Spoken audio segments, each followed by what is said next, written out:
সম্মানিত মসজিদের মুসলিম کرام, আল্লাহ রাব্বুল আলামিনের দরবারে আমরা শুকরগুজার হচ্ছি আজকে সাইয়্যিদুল আইয়াম, সপ্তাহের সর্বশ্রেষ্ঠ দিনে সুস্থতার সাথে সাইয়্যিদুল মাকান মসজিদের মধ্যে সালাতুল জুমা পূর্ব খুতবার অধিবেশনে আল্লাহ তাআলা আমাদেরকে হাজির হওয়ার তৌফিক দান করেছেন। আমরা বলি আলহামদুলিল্লাহ। দরুদ ও সালাম প্রেরণ করছি মুহাম্মদুর রাসূলুল্লাহ সাল্লাল্লাহু আলাইহি ওয়াসাল্লামের উপর। আল্লাহুম্মা সাল্লি ওয়া সাল্লিম ওয়া বারিক আলা নাবিয়্যিকা মুহাম্মদ। আল্লাহুম্মা সাল্লি আলাইহি আল্লাহুম্মা বারিক আলাইহি। ফাইন্নী উসিকুম ওয়া নাফসি আওয়ালাম বিতাকওয়াল্লাহ ওয়া ইত্তিবা'i সুন্নতি রাসূলিল্লাহ। অথবা আমরা জেনে নিই আজকের খুতবার আলোচনার বিষয় জান্নাত এবং জাহান্নাম। গুরুত্বপূর্ণ বিষয়টি নিয়ে তথ্য এবং তথ্যবহুল সংক্ষিপ্ত বিবরণ পেশ করব ইনশাআল্লাহ। ওমা তৌফিকি ইল্লা বিল্লাহ, আলাইহি তাওয়াক্কালতু ওয়া ইলাইহি উনীব। পৃথিবীর মানুষকে যদি আখিরাতমুখী করতে হয় তাহলে জান্নাত এবং জাহান্নাম সম্পর্কে তাদেরকে যদি জ্ঞান দেওয়া যায়, মানুষের কনসেপশন যদি দুটো বিষয় ক্লিয়ার হয়, তাহলে মানুষ সত্যি আর মানুষ হবে। এই পৃথিবী থেকে দুর্নীতি বলেন, অন্যায় বলেন, অবিচার বলেন, সব বন্ধ হয়ে যাবে, যারা মদিনাতুল মুনাওয়ারায় সাহাবী সমাজের মধ্যে ছিল। নবী মুহাম্মদুর রাসূলুল্লাহ সাল্লাল্লাহু আলাইহি ওয়াসাল্লাম তার জীবনের ভীষণ মিশন ছিল তাওহীদ, রিসালাত এবং আখিরাত। জান্নাতকে আল্লাহ কত সুন্দর করে সাজিয়েছেন পৃথিবীর মানুষ জানে না, এবং কোরআন এবং সহিহ হাদিসে যতগুলো বর্ণনা আসছে এটা দিয়েও জান্নাতের পরিপূর্ণ জ্ঞান অর্জন করা সম্ভব নয়। তারপরে কিছুটা ধারণা করা যায় যে জান্নাত কত সুন্দর করে আল্লাহ সাজিয়েছেন ঈমানদারদের জন্য। তো আল্লাহ রাব্বুল আলামিন কোরআনে কারিমে বলছেন, ইন্নাল্লাযীনা আমানু ওয়া আমিলুস সলিহাত, যারা ঈমান এনেছে এবং সৎকর্ম করেছে। ঈমানের পাশাপাশি আমলে সালেহ। আমলে সালেহ শুধু আমরা আনুষ্ঠানিক ইবাদতের মধ্যেই সীমাবদ্ধ নয়, আমাদের গোটা জীবনটা, আমাদের সেটা হতে পারে পারিবারিক জীবন, সাংসারিক জীবন, আমাদের সামাজিক জীবন, আমাদের অর্থনৈতিক জীবন, রাষ্ট্রীয় জীবন, সকল ক্ষেত্রে আমলে সালেহ থাকতে হবে। একজন মুসলিম তাহাজ্জুদ পড়েন কিন্তু তার মেয়ে পর্দায় থাকে না। একজন মুসলিম নফল রোজা রাখেন কিন্তু সুদের সাথে সম্পর্ক রাখেন। অর্থনৈতিক ক্ষেত্রে আল্লাহকে মানেন না, যে আল্লাহ তুমি অনেক মহান কিন্তু তোমার জায়গা মসজিদে, ব্যাংক বিমায় তুমি কেন আসবে? নাউযুবিল্লাহি মিন যালিক। তাহলে এটা আমলে সালেহ হলো না। আল্লাহ বলছেন তারা ঈমান আনার পরে আমলে সালেহ করেছে, জীবনের সকল কাজ এবং কথা নবী মুহাম্মদুর রাসূলুল্লাহ সাল্লাল্লাহু আলাইহি ওয়াসাল্লামের দেখানো পদ্ধতি অনুযায়ী করবে। এটা হলো আমলে সালেহ। যারা ঈমান এনেছে এবং আমলে সালেহ করেছে, আল্লাহ রাব্বুল আলামিন বলছেন তাদের জন্য জান্নাতুল ফেরদাউস আমি রেখে দিয়েছি, ফেরদাউসের উদ্যান। বলুন সুবহানাল্লাহ। খালিদিনা ফিহা, জান্নাতুল ফেরদাউসে একবার যে ঢুকলো চিরকাল সেখানে থাকবে। লা ইয়াবগুনা আনহা হিওয়ালা, কোনোদিন সেখান থেকে বের হওয়ার চেষ্টা করবে না। আল্লাহু আকবার। তবে অন্য জান্নাতে ঢুকলে সেখান থেকে বের হওয়ার একটা সম্ভাবনা আছে। সেটা কিরকম? স্বামী স্ত্রী দুজনই জান্নাতে গেছে, স্ত্রী গেছে জান্নাতুল ফেরদাউসে, স্বামী গেছেন আর একটু নিচে। তো যদি কেউ দাবি করে যে আল্লাহ দুনিয়াতে আমরা একসাথে ছিলাম, এখন দুজন আলাদা আলাদা, তা আমরা এক জায়গায় হতে চাই, তো জান্নাতে যেহেতু কোনো ডিমোশন নাই, শুধু প্রমোশন আপ, সেজন্য স্বামীকে নিচতলা থেকে, তিনতলা থেকে জান্নাতুল ফেরদাউস আল্লাহ নিয়ে যাবেন। সুবহানাল্লাহ। জান্নাতে নিচের দিকের কোনো কারবারই নাই, সবকিছু উপরের দিকে। আল্লাহু আকবার। তো জান্নাত এত সুন্দর করে আল্লাহ সাজিয়েছেন। আল্লাহ রাব্বুল আলামিন আরো বলছেন সূরা আস-সাজদার ভিতরে, তালা ফালা তা'লামু নাফসুম মা উখফিয়া লাহুম মিন কুররাতি আয়ুন। পৃথিবীর কোনো মানুষ কেউ জানে না যে আল্লাহ রাব্বুল আলামিন তাদের জন্য চক্ষু শীতলকারী, দৃষ্টিনন্দন কি সুন্দর জান্নাত তৈরি করে রেখেছেন। মা উখফিয়া লাহুম মিন কুররাতি আয়ুন, জাযাআম বিমা কানু ইয়ামালুন, এরা তারা যা আমল করেছে, সৎ কর্ম করেছে, তার প্রতিফল। আলহামদুলিল্লাহ। এই আয়াতের তাফসিরে মুফাসসিরিন কিরাম এবং আব্দুল্লাহ ইবনে আব্বাস রাদিয়াল্লাহু তাআলা আনহু বলছেন, জান্নাত কত সুন্দর, জান্নাত কত সুন্দর, অবর্ণনীয়, অচিন্তনীয়, পৃথিবীর কোনো দিয়ে এটাকে বোঝানো যাবে না। হাদিসে কুদসিতে যেটা সহিহ বুখারী এবং মুসলিম রয়েছে, রাসূল সাল্লাল্লাহু আলাইহি ওয়াসাল্লাম বলছেন, আ'আদাতু লিল-ইবাদিয়াস সালিহিন, আমি আমার নেককার বান্দাদের জন্য তৈরি করে রেখেছি মা লা আইনুন রাআত, যা কোনোদিন কোনো চোখ দেখে নাই, ওয়ালা উযুনুন সামিআত, কোনো চোখ কোনো কান কোনোদিন শোনে নাই, কল্পনাও করতে পারে নাই, ওয়ালা খাতারা আলা কলবি বাশার, কোন হৃদয় দিয়ে মানুষ এটা কল্পনাও করতে পারে নাই। সুবহানাল্লাহ। জান্নাত এত সুন্দর, জান্নাতীদেরকে যখন জান্নাতে নিয়ে যাওয়া হবে, ফেরেশতারা নিয়ে যাবে এবং জান্নাতের গেট দেখেই মনে করবে এটাই বলি জান্নাত। জান্নাতের গেট কত বড় রাসূল সাল্লাল্লাহু আলাইহি ওয়াসাল্লাম বলছেন, মক্কাতুল মুকাররমা, সৌদি আরবের মক্কা থেকে বাহরাইনের হাজরামাউত পর্যন্ত যে বিশাল জায়গা, জান্নাতের এক একটা গেট এত বিশাল প্রশস্ত। সুবহানাল্লাহ। তার দৈর্ঘ্য এত বড়, একসাথে কয়েক লক্ষ জান্নাতি ঢুকবে, কোনো সমস্যা হবে না, ধাক্কা থেকে হবে না। আল্লাহু আকবার। জান্নাতে ঢুকে যাবে তারা, সামনে গিয়ে আর একটা গেট পাবে আরো সুন্দর, মনে করবে এটাই জান্নাত। ফেরেশতারা বলবে সামনে আগান, আরো দূরে। মূল জান্নাতে যখন যাবে, তখন জান্নাতের সৌন্দর্য দেখে তারা বিমোহিত হবে। তারা দেখবে যে কেমন জান্নাত, এর একদিকে তাকাবে পানির ফোয়ারা, আর একদিকে দেখবে পানির ঝর্ণা, বাগ বাগিচায় ঘেরা দৃষ্টিনন্দন এমন এক জান্নাত, যে জান্নাতে রয়েছে খাবার। জান্নাতীদেরকে প্রথম আপ্যায়ন করা হবে মাছের ভুনা কলিজা দিয়ে। সুবহানাল্লাহ। দুনিয়ার খাবারের মতো এটা নয়। এবং এই জান্নাতে যখন তারা যাবে, জান্নাতীদেরকে আল্লাহ তাআলা এত সম্মান দিবেন সেখানে, যে জান্নাতে অসংখ্য ফল বৃক্ষ আছে। যখন এই ফলগুলো অনেক লম্বা, জান্নাতে এক একজন মানুষ হবে 60 হাত লম্বা। আল্লাহু আকবার। এবং পৃথিবীর 100 জন মানুষ যা খেতে পারে, জান্নাতে একজন মানুষ এই পরিমাণে খেতে পারবে। আল্লাহু আকবার। তারা যখন খেতে বসবে, তাদের খাবার দেওয়া হবে, ফেরেশতারা বলবে একটু আস্তে খান, আইটেম আরো আছে। এরপরে পাখির ভুনা গোশত দেওয়া হবে, সর্বশেষ দেওয়া হবে তাদেরকে কোল্ড ড্রিঙ্কস, শারাবাং তাহুরা ওয়া সাকাহুম রাব্বুহুম শারাবাং তাহুরা, পবিত্র পানীয়। এত কিছু খাবার পরে পায়খানা পেশাবের দরকার হবে না। এক ইহুদি রাসূলুল্লাহ সাল্লাল্লাহু আলাইহি ওয়াসাল্লামকে জিজ্ঞাসা করলেন যে জান্নাতের বর্ণনা দিলেন, এত খাবার খাবে, তাহলে পেশাব পায়খানা কোথায় করবে? আপনারা আলোচনায় যতটুকু জানলাম, জান্নাতের যে কোনো পেশাব পায়খানার ব্যবস্থা থাকবে না। রাসূলুল্লাহ সাল্লাল্লাহু আলাইহি ওয়াসাল্লাম বলছেন, জান্নাত তো পেশাব পায়খানার জায়গা নয়, সেটা পবিত্র জায়গা। জান্নাতীরা খাওয়ার পরে তাদের শরীর থেকে সুঘ্রাণ, মেশক আম্বরের মতো ঘাম বের হবে, আর এক হাদিস আছে একটু উপর থেকে ঢেকুর উঠবে, সব মুহূর্তে হজম হয়ে যাবে। সুবহানাল্লাহ। এই জান্নাতে যেতে হলে আমাদের কি করতে হবে? ফাদখুলি ফি ইবাদি ওয়াদখুলি জান্নাতি, পৃথিবীর মানুষেরা তোমরা আমার বান্দার মধ্যে শামিল হয়ে যাও। জীবনের সকল ক্ষেত্রে কমপ্লিট অ্যান্ড টোটাল সারেন্ডার্ড হয়ে যেতে হবে আল্লাহর কাছে। অনেক মুসলমান আছে মনে করে মসজিদে নামাজ পড়বো আল্লাহর হুকুমে, কিন্তু অন্য কাজ আল্লাহর হুকুমে করলে কি দুনিয়ায় চলা যাবে?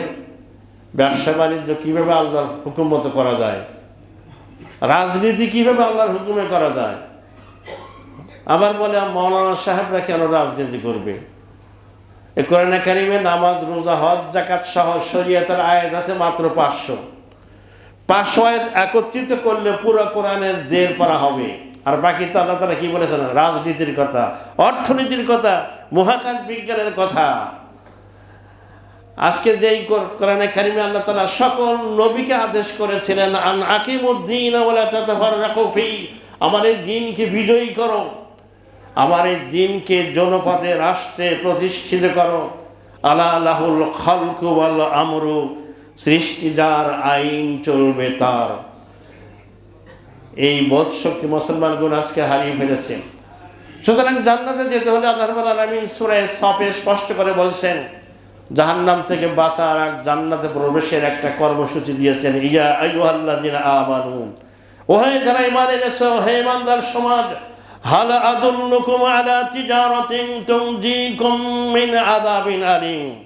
আজকে বাসায় গিয়ে একটু সূরা সফ 9 নম্বর আয়াতে একটু তাফসীর পড়ে দেখবেন। কোরআনিক ইনফরমেশন আল্লাহ বলছেন, হে ঈমানদার সমাজ, আমি কি তোমাদেরকে এমন একটা ব্যবসার কথা বলে দেব যেই ব্যবসা তোমাদেরকে জাহান্নামের কঠিন আযাব থেকে মুক্তি দেবে। তুমিনুনা বিল্লাহি ওয়া রাসূলিহি ওয়া তুজাহিদুনা ফি সাবিলিল্লাহি বিআমওয়ালিকুম ওয়া আনফুসিকুম। তোমরা আল্লাহ এবং তার রাসূলের প্রতি ঈমান আনবে আর আল্লাহর দ্বীনকে প্রতিষ্ঠিত করার জন্য, বিজয়ী করার জন্য তোমাদের জান এবং মাল দিয়ে জিহাদ করবে। জিহাদ কম্প্রিহেন্সিভ ওয়ার্ড। এই যুগে ভোট দেওয়া এটা জিহাদের অংশ। বলুন আলহামদুলিল্লাহ। জগন্নাথ বিশ্ববিদ্যালয়ে ইসলামপন্থীদের বিজয় হলো, আমরা বলি আলহামদুলিল্লাহ। হিজাব ধরে একটা মেয়েকে হিজাব টান দিয়ে খুলে ফেলে দেয়, ওই ইউনিভার্সিটির স্টুডেন্ট সে, অথচ তাকে পুলিশের গাড়িতে তুলে দেওয়া হয়েছে। কত বড় ইসলামের দুশ্মনেরা! তারা মনে করে বিশ্ববিদ্যালয়ের ছাত্ররা কেন হিজাব পড়বে, বিশ্ববিদ্যালয়ের ছাত্ররা কেন মসজিদে গিয়ে নামাজ পড়বে, বিশ্ববিদ্যালয়ের ছাত্ররা কেন তাহাজ্জুদ পড়বে। ঢাকা বিশ্ববিদ্যালয়ের একজন শিক্ষক, যিনি একসাথে আমরা একই রুমে ছিলাম, উনি বলছেন এই যে নির্বাচিত যারা হলো ঢাকা বিশ্ববিদ্যালয়, চাকরি পাওয়ার আগে বিয়ে করে ফেললো।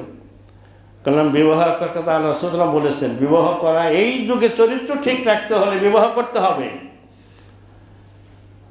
কারণ বিবাহ তাড়াতাড়ি করতে ইসলামের আদর্শ। আজকে আমরা যেই পদ্ধতিতে আছি, বিবাহ পরে, আগে কিছু ফ্রেন্ডশিপ করো, আগে লিভ টুগেদার করো। নাউযুবিল্লাহ মিন যালিক। আজকে এই যুগে যে যুব সমাজ আছে, স্কুল কলেজে ইউনিভার্সিটি পড়ে, তারা সৌভাগ্যবান। কারণ সামনের যুগটা হবে কোরআনের যুগ, আগামী যুগ হবে, এই শতাব্দী হবে জান্নাতের শতাব্দী। এই শতাব্দী হবে ইসলামের বিজয়ের শতাব্দী, ইসলামের বিশ্বায়নের শতাব্দী ইনশাআল্লাহ। আল্লাহ বলছেন তোমরা যদি জান মাল দিয়ে জিহাদ করো আল্লাহর কাছে, আল্লাহর রাস্তায়, ইয়াগফির লাকুম যুনুবাকুম, আল্লাহ তোমাদের অতীতের সব গুনাহ মাফ করে দিবেন। ওয়া ইদখিলকুম জান্নাতিন, তোমাদেরকে জান্নাতে প্রবেশ করাবেন, যে জান্নাতের তলদেশ দিয়ে নহর, স্রোতস্বিনী ঝর্ণা দ্বারা প্রবাহিত।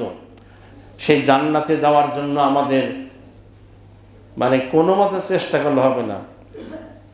রাসূল বলছেন জান্নাতকে দুঃখ, কষ্ট, নিয়ম নীতি দ্বারা ঘেরাও করে রাখা হয়েছে। জান্নাতকে দুঃখ, কষ্ট এবং নিয়ম নীতি দ্বারা ঘিরে ফেলা হয়েছে। আর জাহান্নামকে লোভনীয়, শোভনীয়, আকর্ষণীয় করে পৃথিবীবাসীর জন্য সুসজ্জিত করা হয়েছে। সুতরাং জান্নাতে যেতে হলে নিয়ম তো মানতে হবে আপনাকে। মন যা চাই তাই করা যাবে না, আপনাকে আল্লাহর বান্দা হতে হবে। সম্মানিত মসজিদের মুসল্লিনে কেরাম, এরপরে আসুন জাহান্নাম। জাহান্নাম কত ভয়াবহ, পৃথিবীর কোনো বর্ণনা দিয়ে জাহান্নামকে বোঝানো যাবে না। ইন্না জাহান্নামা কানাত মিরসাদান, আল্লাহ রাব্বুল আলামিন বলছেন জাহান্নাম ওত পেতে বসে আছে। মানুষকে ধরার জন্য জাহান্নাম ওত পেতে বসে আছে। বলেন নাউযুবিল্লাহ মিন যালিক। লিত্তাগিনা মাআবা, যারা সীমা লঙ্ঘনকারী, যারা বিদ্রোহী, আল্লাহর শরিয়ত যারা মানে না, ওদের জন্য চিরস্থায়ী আবাসের স্থল হচ্ছে জাহান্নাম। নাউযুবিল্লাহ মিন যালিক। জাহান্নাম কত ভয়াবহ! জাহান্নাম সম্পর্কে রাসূল বলছেন, জাহান্নাম আল্লাহর কাছে অভিযোগ করলো, ইয়াকুলু বাদি বাদান, আমার একটা অংশ আর একটা অংশকে খেয়ে ফেলছে। জাহান্নামের আগুনের তীব্রতা, একটা অংশ আর একটা অংশকে খেয়ে ফেলছে। আল্লাহ রাব্বুল আলামিন তখন জাহান্নামকে বছরে 2টা নিঃশ্বাস ফেলার পারমিশন দিলেন। একবার নিঃশ্বাস ফেললে যে অঞ্চলে জাহান্নামের নিঃশ্বাস ছুটে যায় সেখানে প্রচণ্ড দাবদাহ তৈরি হয়। আর একবার নিঃশ্বাস ফেললে যে অঞ্চলে তার নিঃশ্বাস চলে যায় সেখানে প্রচণ্ড শৈত্যপ্রবাহ হয়। বাংলাদেশে গতকাল দেখলাম কোনো কোনো অঞ্চলে 6.7 ডিগ্রি পর্যন্ত তাপমাত্রা নেমেছে। এই শৈত্যপ্রবাহ রাসূলুল্লাহ বলছেন এটা জাহান্নামের নিঃশ্বাস। এটা বিজ্ঞান দিয়ে প্রমাণ করা যাবে না, বিজ্ঞান মানুক না মানুক তাতে আমার কি আসে যায়। রাসূলুল্লাহ বলেছেন এটাই ঠিক। শীতকালকে আরবি সাহিত্যে বলা হয়েছে পর্দানশীল ঋতু। এরা চরম উচ্ছৃঙ্খল মহিলা, শরীর ঢেকে রাখে। আজকে সারা পৃথিবী হচ্ছে দেহ সর্বস্ব পৃথিবী, দেহ প্রদর্শন করা হচ্ছে, দেহবাদী, আর যেন কোনো কাজ নাই।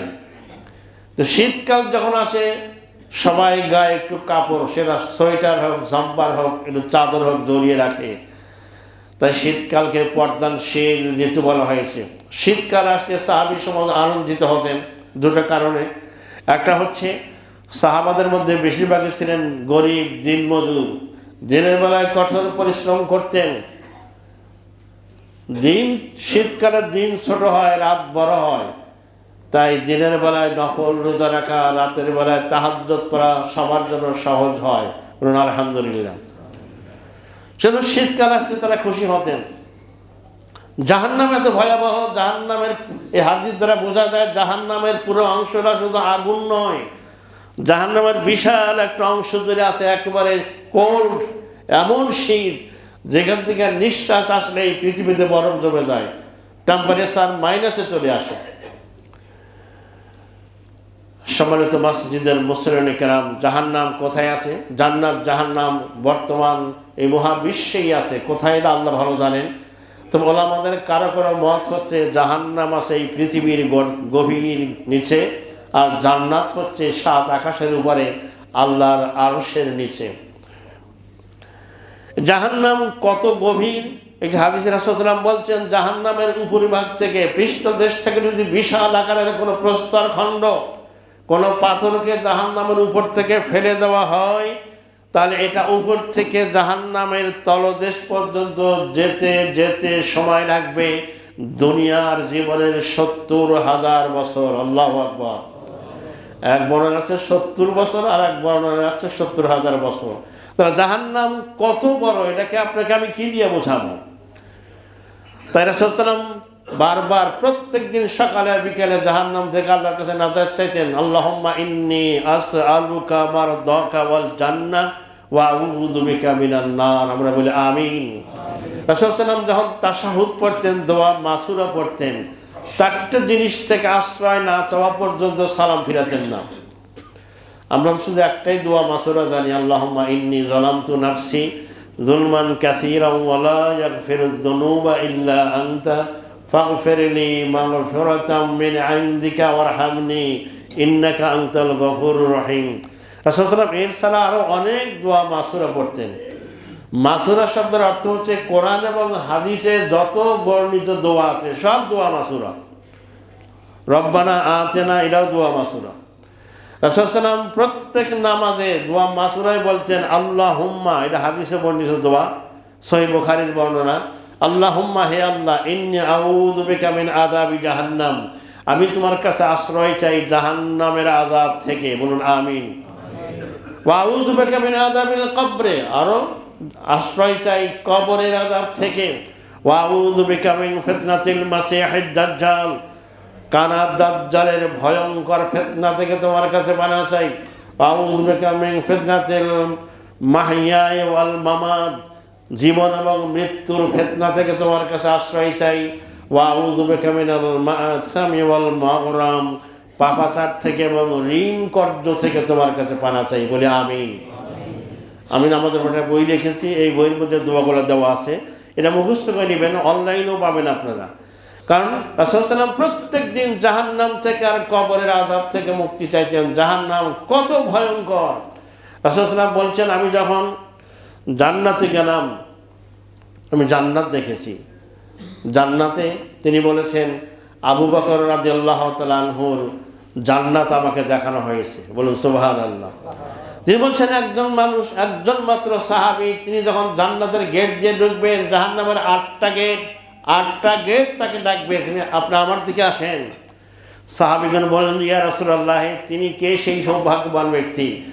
রাসূল সাল্লাল্লাহু আলাইহি ওয়াসাল্লাম বলছেন, আমার হিজরতের সাথী হযরত আবু বকর সিদ্দিক রাদিয়াল্লাহু তাআলা আনহু। রাসূল সাল্লাল্লাহু আলাইহি ওয়াসাল্লাম আরো বলেছেন, কোন মুসলিম যখন অজু করে যখন কালেমা শাহাদাত পড়ে, আশহাদু আল্লা ইলাহা ইল্লাল্লাহু ওয়াহদাহু লা শারীকা লাহু ওয়া আশহাদু আন্না মুহাম্মাদান আবদুহু ওয়া রাসূলুহু, তার জন্য জান্নাতের 8টা দরজা খুলে দেওয়া হয়। বলুন সুবহানাল্লাহ। সুতরাং ওযুর সময় কথা না বলে ওযু করে এটা পড়বেন। ওযুর শুরুতে বিসমিল্লাহ, ওযুর শেষে কালেমা শাহাদাত। আর এক হাদিসে আছে কালেমা শাহাদাতের পরে আল্লাহুম্মা জাআলনি মিনাত তাওয়াবিনা ওয়া জাআলনি মিনাল মুতাতাহহিরিন। এখন আমাদের দেশে বেশিরভাগ ওযু করে মানুষ টয়লেটের ভিতরে। এখন টয়লেটের ভিতরে বিসমিল্লাহ বলার ব্যাপারে ওলামাগণ নিষেধ করেছেন। তাই এখানে যদি আপনাকে ওযু করতেই হয়, তাহলে বাইরে থেকে বিসমিল্লাহ বলে ঢুকবেন। আর ওখানে গিয়ে যদি বিসমিল্লাহ বলতে হয়, মনে মনে বলতে হবে। সুতরাং শরিয়াত, জান্নাত, এটাকে নিয়ম নীতি দ্বারা ঘিরে রাখা হয়েছে। তাই ইসলামকে বলা হয় নলেজ বেজ রিলিজিয়ন। এগুলো আপনাকে জানতে হবে। কোনো ছোট বিষয়কে তুচ্ছ মনে করা, অবহেলা করবেন না। প্রত্যেকটা আমল জান্নাতে যাওয়ার এবং জাহান্নাম থেকে বাঁচার যে পদ্ধতি নবী মুহাম্মদুর রাসূলুল্লাহ সাল্লাল্লাহু আলাইহি ওয়াসাল্লাম আমাদের শিক্ষা দিয়েছেন, এটা আমল করতে হবে, গুরুত্ব দিতে হবে। কোনো আমলকে ছোট ভাবা উচিত নয়। আল্লাহ রাব্বুল আলামিন আমাদের সকলকে জান্নাতের আমল করার, জাহান্নাম থেকে মুক্তি পাওয়ার তৌফিক দান করুক, আমরা বলি আমিন। সম্মানিত মসজিদের মুসলিম কেরাম, রাসূল সাল্লাল্লাহু আলাইহি ওয়াসাল্লাম বলছেন, যে ব্যক্তি শিরক করে মারা গেল, সে কোনোদিন জান্নাতে যাবে না, সেই জাহান্নামী। লা ইয়াদখুলুল জান্নাতা, জান্নাতে কোনোদিন যাবে না। কাতিউর রহিম, যে আত্মীয়তার সম্পর্ক ছিন্ন করে ফেলে। আত্মীয়, আপনার বাবা আপনার আত্মীয়, মা আত্মীয়, ভাই আত্মীয়, বোন আত্মীয়, এদের সাথে সম্পর্ক রাখতে হবে। রক্তের সম্পর্ক, এটা কখনো ছিন্ন করার কোনো সুযোগ নাই। আপনি যেমন আপনার বাবার, আপনার পিতার সন্তান, আপনার বোনও আপনার পিতার সন্তান। সুতরাং আপনার পিতা মারা যাওয়ার পরে আপনার পিতার সম্পদের অংশ আপনি যেমন হবেন, আপনার বোনও হবেন। কোনো ভাই যদি পিতার সম্পত্তি সব ভোগ করেন, বোনকে না দেন, তাহলে এটা হবে পরকালে আপনার জন্য ভয়াবহ বিপদের কারণ। যেটা আমাদের বাংলাদেশে বেশিরভাগ মানুষেরা করে থাকে। বোনকে বিয়ে দিছি, বিয়ের সময় অনেক খরচ করা হয়েছে, এখন তাকে কি দেব? আল্লাহ দিয়েছেন কোরআনে কারীমে, যাকারে মিসলু হাজ্জিল উনসাইন। সুতরাং কোনো মানুষের হক, কোনো মানুষের অধিকার নষ্ট করা যাবে না। যারা এখনো বোনের অধিকার বুঝে দেন নাই, ছেলে মেয়ে আছে, মেয়ে বিয়ে দিয়েছেন, ছেলে মেয়ের অধিকার দিয়ে দিবেন। ছেলে যা পাবে মেয়ে পাবে তার অর্থে। এটা কোনো ফেকার মসলা না, এটা ডাইরেক্ট কোরআনিক ইনফরমেশন। এখানে আলেমদের কোনো মতভেদ নাই।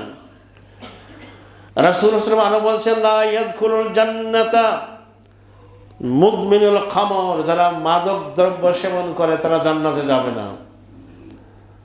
যারা চুরি করে সে জান্নাতে যাবে না।